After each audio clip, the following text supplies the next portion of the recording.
지금 시작할게요. 저에 대해서 소개를 해드리자면은 저는 이제 고수민이라고 하고요. 경희대에서 국문과를 졸업했고 분당 지역에서 강의를 되게 많이 했어요. 제가 분당 중앙고 출신이기도 한데 초중고 다 분당에서 나왔고 뭐 분당에 그 이후로도 쭉 오래 살았다 보니까 좀 토박이라고 생각하시면 되고요.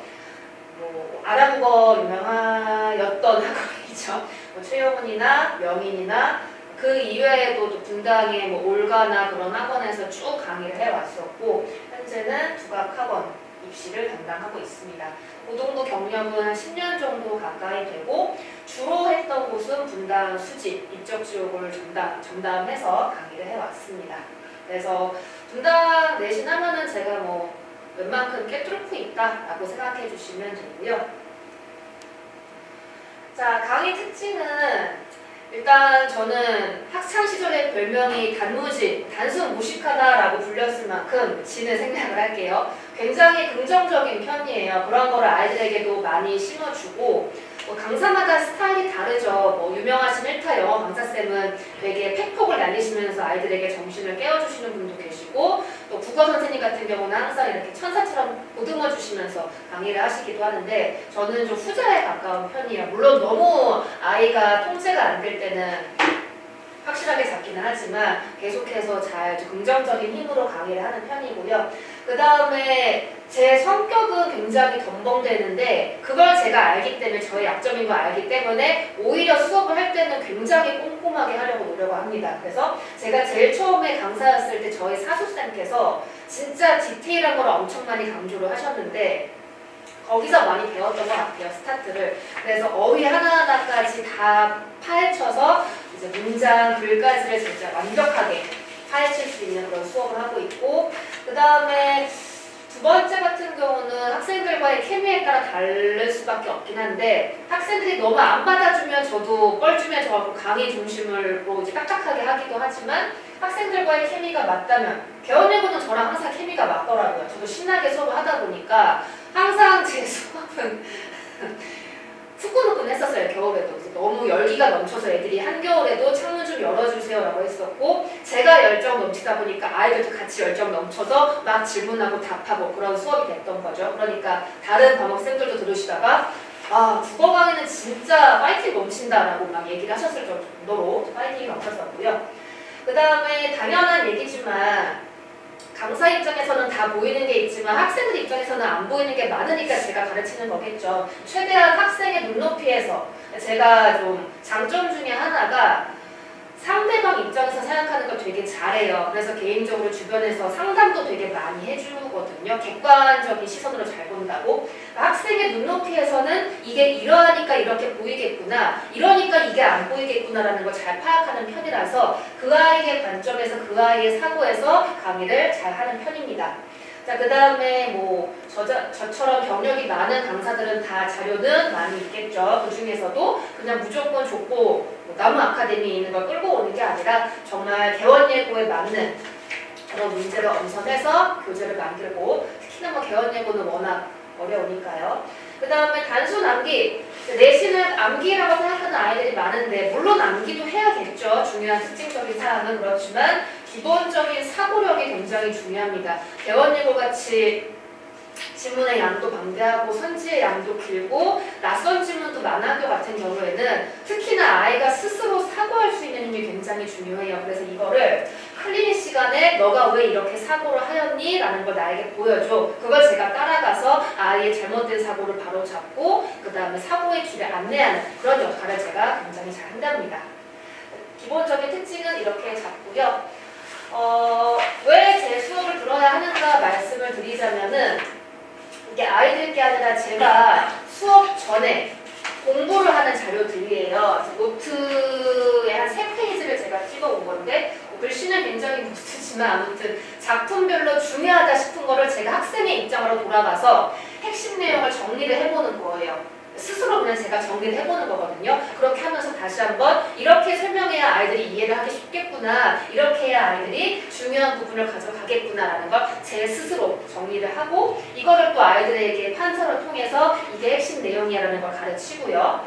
그 다음에 네, 본문 분석입니다. 본문 분석 한 작품당 기본적으로 5, 6번은 하는 것 같아요. 색깔별로 있는 이유는 이제 인터넷에 많은 자료가 있어요. 공무원 강의 선생님을 하시는 교수님이나 아니면 인터넷 유명한 입시 강사님이시나 아니면 자료 연구가 하는 분들이 계시는데 그분들의 교수님 강사분들의 해석을 제가 다 같이 다운받아서 연구를 해요. 그렇게 한 다음에 필요한 어떤 주석이나 그런 자료들, 내용 해석들을 다 정리를 하는 겁니다. 그러니까 다양한 관점에서 해석할 수 있는 것들을 저 역시나 공부를 통해서 아이들에게 제공하고 있기 때문에 개원예고 아이들 같은 경우는 특히나 꼼꼼하게 지문 분석하는 게 중요하거든요. 다양한 관점도 중요하고 굉장히 제 필기 자료에 대해서 만족을 하고 있고요.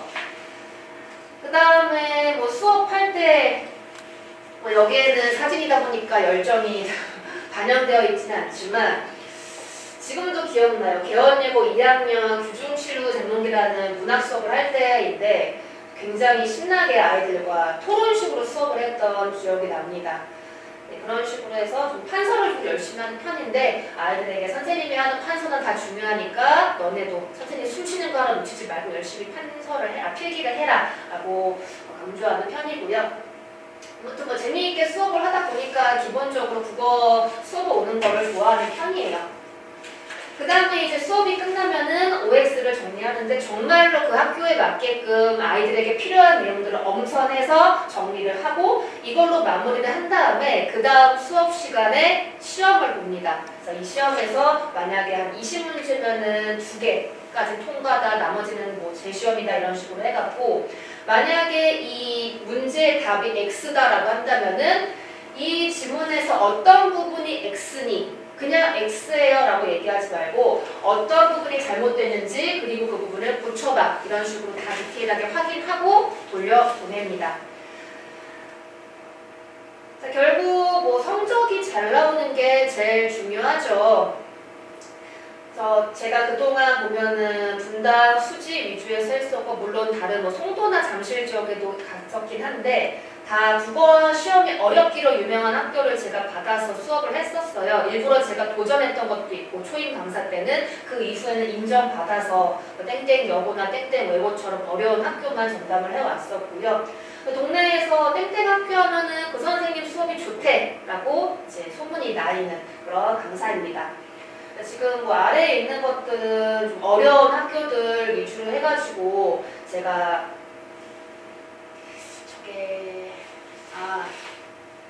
이게 시험에서 만점자 2명 이게 지금 개원예고인데요. 개원예고 2학년 때 가면은 더 어려워지거든요. 1학년 때도 애들 멘탈을 이렇게 탁 쪼개주시는데 2학년 때는 이게 공부를 하라는 건지 말라는 건지 저도 선생님들의 의도를 모르겠어요. 길을 왜 그렇게 주변 모셔갖고 평균이 5, 60점이 나오고 제가 시험지를 받아도 PTSD가 와요. 이거 언제 다 알고? 이런 느낌이 드는데 90점 이상 받는 게 기본적으로 힘듭니다. 그런데 이제 작년에 제가 개원예고 3학년을 했었고요. 재작년 2학년 중에 전교의 만점자가 딱 2명 나왔는데 평균은 굉장히 낮았습니다. 70점대였고요. 그게 유일하게 저희 학교 학생들이었고 그 다음에 고1부터 고3 전학년을 제가 단계별로 키워왔었는데 죄다 1등급에 많은 학생들이 포진해 있었고 혹시 과가 어떻게 될까요? 미술. 두 분 다 미술과구나. 미술과, 연영과, 무용과 다 담당했었는데 세 과 전부 다 제가 음악과만 안 했었군요. 세 과 전부 다 1등급을 배출을 했었습니다.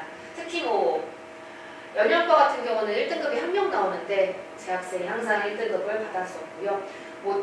처음부터 잘해갖고 운 좋게 강사가 이렇게 되는 경우도 있는데 저희 학생들 같은 경우에는 처음에는 1등급이 안 나왔었어요. 국어가 너무 어려워했었는데 저랑 사고력 수업을 열심히 한 이후로 성적이 올라간 케이스라서 되게 뿌듯하게 생각하고 있습니다. 자, 그러면은 이제 내신 수업은 어떻게 진행을 하냐면은 일단 기본적으로 제가 아까 노트에다가 막 저 혼자 필기하고 공부하는 게 있다고 했었는데 그 핵심 정리를 아이들과 같이 해요. 그래서 전반적으로 이 작품에서 중요한 것은 무엇인가 큰 숲으로 먼저 정리를 해주고요. 그 다음에는 이제 제가 본문 분석 세세하게 색깔별로 한 거 있었죠. 같이 본문을 분석을 합니다. 어휘 하나하나까지 세세하게 본문 분석을 해서 아이들의 거의 지문을 속된 말로 씹어먹는다 할 수 있을 만큼 분석을 하기 때문에 2단계에서 조금 수업 시간이 오래 걸리는 편이에요. 개원예고는 핵심만 잡고 넘어가서는 절대 안 되기 때문에. 그 다음에 3단계는 아까 보여드렸던 OX 단답형 문제로 전체 내용을 정리를 하고 그 다음 주에 테스트를 봅니다.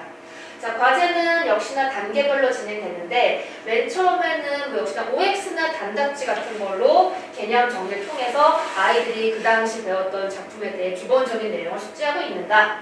그 다음에는 기본 단계, 뭐 출판사에서 나오는 그런 기본적인 문제들을 바탕으로 해서 이 작품은 주로 이런 거를 물어보네 유형 같은 것들을 파악을 해가고 그 다음에 이제 3단계에서는 심화 문제 좀 더 작품에 대해서 깊이 있게 물어보고 외부 지문과 함께 물어보는 그런 문제들을 통해서 아이들이 어려운 문제도 잘 해결할 수 있는 단계로 업그레이드를 하는 거고요. 그 다음에 자, 클리닉 같은 경우에는 아무래도 1대1 관리이기 때문에 아이들에게는 가장 유익할 시간이 될 수 있지 않을까 싶은데 우리 개원예고 아이들은 워낙 바쁘니까 이제 클리닉 시간을 잘 조정을 해서 좀 할 수 있으면 좋을 텐데요. 그 시간에 아까 말씀드렸던 사고력, 너 왜 이선지를 골랐어? 이선지는 왜 아닌 것 같아? 네가 이렇게 봤기 때문이야. 네가 지금 이거에 대해 이렇게 이해하고 있기 때문이야 라고 사고의 흐름을 제가 열심히 분석을 합니다. 그렇게 해서 오답 정리해 나가고요. 단순 문제 풀이, 이게 답이란다, 이렇게 풀어가면 돼. 풀이의 어떤 방식만 얘기하는 게 아니라 사고력과 이해력을 기반으로 해서 문제 풀이 방식도 같이 아이들에게 전달을 한답니다. 그 가장 중요시하는 게 제가 지금 사고력, 이해력을 반복을 하고 있는데 이게 이제 개원예고 학생들이 저한테 보낸 자료들이에요. 본인들이 문제를 풀다가 이해가 안 가는 부분을 저는 이렇게 생각해서 이렇게 골랐는데 왜 이게 아닌가요? 라고 하나하나 본인들이 그 패드에다가 정리해서 보내줘요. 이 친구가 아까 말씀드렸던 유일한 만점자인 친구고 이 친구 1학년 때 국어 성적 한 3등급 나왔었나? 다른 건 다 잘해요. 영어나 뭐 수학도 잘 나오고 미술과 친구인데 근데 국어만 안 나오는 되게 이과형 사고의 친구였는데 정말로 본인이 독하게 파헤쳐서 이 친구는 남들이 봐도 진짜 쟤는 너무 독하다. 예를 들어서 수업 시간에 제가 만약에 춘향전 얘기를 하다가 잠깐 뭐 연애 썰을 풀 수도 있는데 빨리 수업해 주시죠 이런 친구였거든요. 정말로 철저하게 자기가 왜 이렇게 사고했는지를 파헤치고 질문 분석을 했던 친구라서 3학년까지도 항상 1등급을 놓치지 않았던 친구입니다. 이 우측 친구는 성적은 잘 안 나왔어요. 기본적으로 국어에 대한 이해도 많이 부족했는데 그래도 자기도 왜 이렇게 내가 답을 골랐고 왜 이 선지는 답이 될 수 없는지를 열심히 질문을 했던 성실한 친구입니다. 그래서 기본적으로 오답 정리할 때 여기 아니야 이거 맞아 이런 것보다는 왜 너가 그렇게 사고했어 라는 걸 제가 항상 묻기 때문에 클리닉 때 그것을 할 수 없는 친구들은 패드로 이렇게 정리해서 카톡으로 정리해서 보내게끔 제가 가르치고 있고요. 그 다음에 학생에 맞추면 그냥 답의 해설을 쭉 해주는 게 아니라 땡땡이는 이런 거를 놓치기 때문에 이렇게 푼 거야. 땡땡이는 이런 거를 자꾸 생각하기 때문에 이런 식으로 답을 고르는 거야 라고 제가 하나하나 방향을 잡아줍니다. 그래서 이 카톡이 굉장히 한 번에 보낼 때 한 문제당 엄청 제가 장문으로 보냈는데 단순 답 해설이 아니라 왜 그렇게 답을 골랐는지에 대한 사고력, 이해력을 증진하기 위해서 디테일하게 설명을 해주고요. 뭐 카톡은 당연히 24시간 늘 오픈되어 있고 제가 잠들어 있다고 하면은 뭐 깨서 얼른 답변을 해줍니다. 자, 그 다음에 뭐 당연히 자체 교재 사용하고 있고 그 다음에 직전 대비 때는 봉투 모의고사로 해서 핵심 요약 정리한 거랑 모의고사 1, 2, 3회 이렇게 정리해서 나가고 있고요. 자, 그럼 이제 저에 대한 소개는 마쳤고 개원예고의 특징을 본다면은 기상 교과서, 문학 교과서를 쓰긴 하지만 대부분 올림포스라고 하는 부교재에 있는 작품들이 들어갑니다. 미술과는 기상 교과서에 있는 작품을 거의 안 쓴다고 보시면 되고요. 응모연은 기상 교과서랑 절반, 3분의 1 정도는 같이 쓰는데 왜 다른지는 모르겠습니다. 서술형이 없다는 게 특징이고요. 선지와 보기를 보면은 말이 너무 많습니다. 정말 선생님께서 글자를 채울 수 있는 만큼 최대한 빽빽하게 채워 넣으신다는, 그래서 1학년 시험지보다 2학년 시험지가 훨씬 더 빽빽해져요. 그 다음에 선생님의 주관적인 해석이 많다 보니까 선생님의 의견을 잘 듣는 게 중요합니다. 그래서 제가 강의했을 때랑 선생님의 강의랑 일치하지 않을 때가 되게 많은데, 그럴 때는 어쩔 수 없이 내신은 학교 선생님이 정답 처리하시니까 학교쌤의 말대로 우리가 공부를 하자. 그래서 무조건 학교쌤 필기를 잘 듣는 게 너무너무 중요하고, 만약에 조금 아이들 스스로도 난해하게 해석하시는 게 있거든요. 그런 경우에는 꼭 선생님께 확인하고 넘어가라 라고 얘기를 합니다. 선생님께서 그럴 때 딱 이거야 라고 자신있게 하시는 경우도 계신데, 그건 이럴 수도 있고 저럴 수도 있고 라고 하시는 경우도 있으세요. 그럴 때는 그 문제 안 내시더라고요. 그 다음 기본적으로 다른 학교에 비해서 작품 수 자체가 굉장히 많은 편이고, 웬만한 문제에 다 외부 지문이 들어가요. 그런데 어느 정도 좀 평균의 학교는 아이들이 필수로 배우는 그런 익숙한 외부 지문이 나오는데, 개원일보는 저도 많이 강의하지 않는 낯선 외부 지문들이 나온다는 거. 그런데 결코 해석할 수 없는 작품을 내는 건 아니니까 스스로 문학을 해석하는 힘이 굉장히 중요하죠. 어렵습니다. 굉장히 어려워요. 머리가 아파요. 자, 문제의 분석을 보면은 굉장히 많은 유형에서 A는 B와 달리 이런 식으로 뭐와 달리 비교하는 게 상당히 많아요. 물론 모든 학교에서 수능형으로 작품 간의 공통점 차이점을 비교하긴 하지만 개원일보는 그걸 더 말을 한번 꼬거든요. 그래서 애들이 가와 나는 달리니까 얘는 이렇고 쟤는 이렇고 이런 거를 좀 끊어끊어 독해하는 연습이 필요하고, 이 아이도 괄호를 치고 나름대로 끊고 하고 있는 것 같긴 한데, 좀 독해력이 되는 친구들은 결국 핵심이 무엇인지를 잘 파악을 하더라고요. 이거는 제가 아이들과 수업하면서 가르칠 건데, 이 선생님의 특징이 결국에는 말하고자 하는 게 뒤에 있거든요. 그래서 그런 거를 잘 파악하는 게 중요하겠고, 그러니까 어쨌든 작품 자체의 해석을 굉장히 세세하게 비교하는 거기 때문에 한 작품당 해석도 되게 디테일하게 해야 되고, 하면서 자꾸만 비슷한 것들을 비교하는 연습을 좀 많이 하는 게 중요해요. 제가 한 작품 강의할 때 자꾸 다른 작품 끄집어 보면서 걔랑 얘네 주제가 이렇게 같지, 여기서 이런 표현이 겹치지라고 비교 수업을 개원해도 되게 많이 하거든요.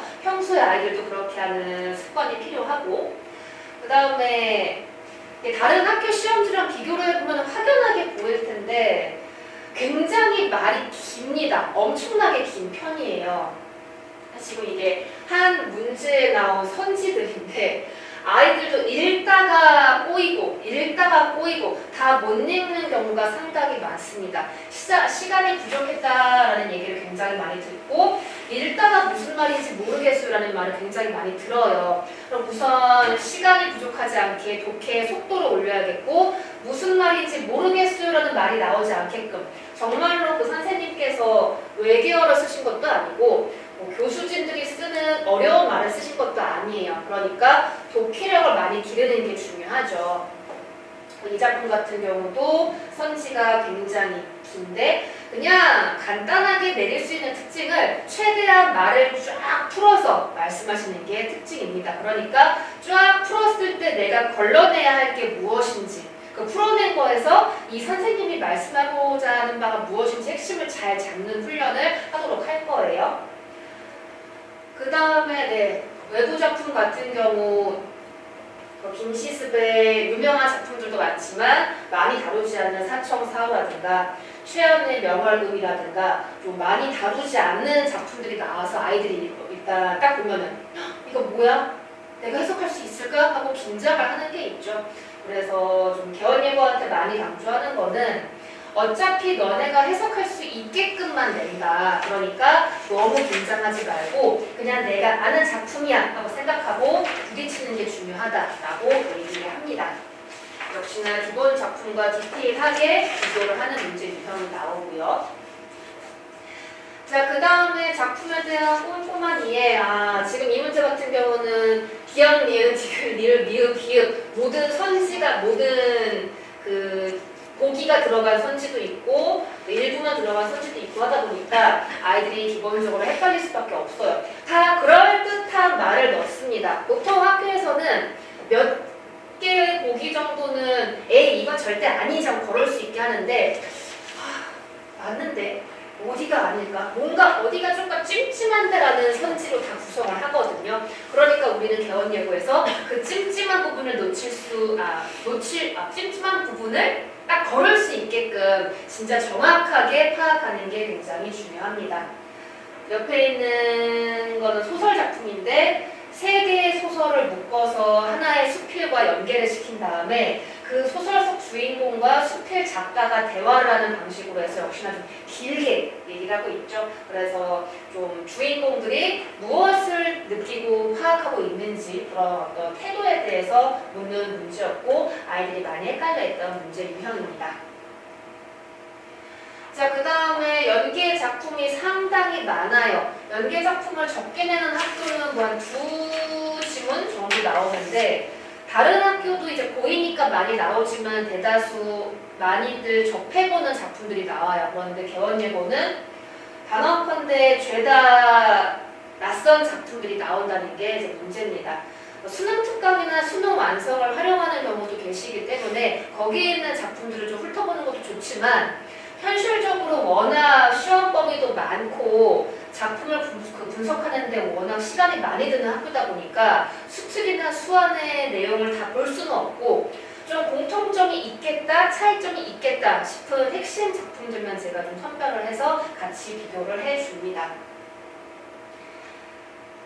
그 다음에 여기까지가 개원예고 문제 출제 유형이었고 1학기 중간 때는 고전이 나오고요. 1학기 기말 때는 현대문학이 1학기는 고전, 2학기는 현대 이렇게 나오고요. 운문은 굉장히 어렵게 나와요. 대부분 운문에서 다 틀린다고 보시면 되고 산문은 상대적으로 쉽습니다. 그래서 아이들이 산문에서는 많이 틀리는 경우도 없긴 한데 앞에 운문이 다 포진해 있거든요. 거기서 아이들이 진땀을 빼고 시간을 다 뺏겨요. 그래서 뒤에 있는 쉬운 산문을 풀 수 있는데 놓치는 경우가 많이 있으니까 우선 쉬운 산문 먼저 풀어서 시간 확보하고 그 다음에 이제 어려운 운문에 에너지를 쏟는 게 나을 거예요. 문제 풀이 어떤 전략이라고 보시면 됩니다. 자, 그럼 우리 개원예고는 시험을 어떻게 대비를 해야 하는가? 우선 어떤 한 작품도 물론 산문이 쉬운 편이긴 하지만 그래도 죄다 꼼꼼하게 정말로 선생님의 숨결 하나하나 놓치지 않고 준비하는 정말 많은 시간을 투자할 필요가 있고요. 그 다음에 주관적인 학교이다 보니까 학교 선생님의 설명이 어땠는지 필기가 어땠는지 그래서 이 녹화 영상이 나가니까 조금 녹화 영상 끝나고 말씀드릴게요. 이거는. 자, 그 다음에 낯선 문학, 낯선 지문 너무 많이 나오기 때문에 두려워하지 않고 내 스스로 문학을 감상할 수 있는 힘 이거는 열심히 키우면 가질 수 있는 힘이에요. 그러니까 제가 어떻게 낯선 문학을 해석하는지에 대한 스킬을 알려주면은 그거를 좀 잘 습득하는 게 중요하고요. 워낙 선지나 보기에 말이 많기 때문에 그 길이가 긴 문장을 이해하기 위해서 독해력을 올려야 합니다. 그 개원예고 출제 기출문제를 보면서 선생님이 어떻게 이 지문의 양을 늘렸고 핵심을 어디에 잡는지 그 포인트가 있거든요. 그걸 자꾸 보는 훈련을 할 거고 그 다음에 아까 말씀드렸다시피 작품 간의 비교를 제가 계속 하는데 아이들 스스로도 공통점, 차이점, 내용이나 표현사 특징을 자꾸 비교하는 훈련을 늘 해야 하고요. 멘탈 관리가 너무 중요해요. 시험지를 받는 순간 애들이 이걸 내가 다 풀 수 있을까? 내가 이거를 이해할 수 있는 작품인가? 멘탈이 무너지는 걸 너무 많이 봤어요. 특히나 상위권인 아이들은 내가 거기를 지켜야 하기 때문에 더 부담감이 커요. 그래서 멘탈이 와르르 무너져가지고 갑자기 점수가 다운된 경우가 몇 번 있었어요. 왜? 워낙 멘탈이 약한 친구였기 때문에. 그래서 항상 그 친구는 막 청심환도 먹고 그러던 친구가 몇 명이 있었는데 정말 평상시에 멘탈 관리 잘 해야 합니다. 기본적으로 작품에 대해 깊이 있는 이해를 하고 학교의 필수 문제 유형, 그러니까 뭐뭐와 달리라든가 그런 항상 나오는 유형을 숙지를 해주고 잘렸네요. 문제 풀이를 통해서 깊이 있게 작품을 파헤치는 것, 그것이 저희가 개원예고를 정복하는 방법입니다. 이거는 뭐 중요한 내용은 아닌데 제가 아이들과 굉장히 친밀도가 높아서 자랑을 하고자 개헌예고 무용과 친구들이고요. 개헌예고 미술과 아이들입니다. 시험 끝나고 고기 먹고 코노에 가자고 해서 같이 놀았던 기억이 있고 네. 아이들을 굉장히 좋아해요. 아이들도 저를 굉장히 좋아하고 그래서 저는 그렇게 사랑받고 사랑을 주고 제가 줄 수 있는 정보를 주고 이런 거에서 보람을 느끼고 있고 굉장히 강사라는 직업에 대해 만족도가 55,000%입니다. 너무 행복한 직업이에요. 자, 여기까지 개헌예고에 대한 설명 마치도록 하겠습니다. 감사합니다.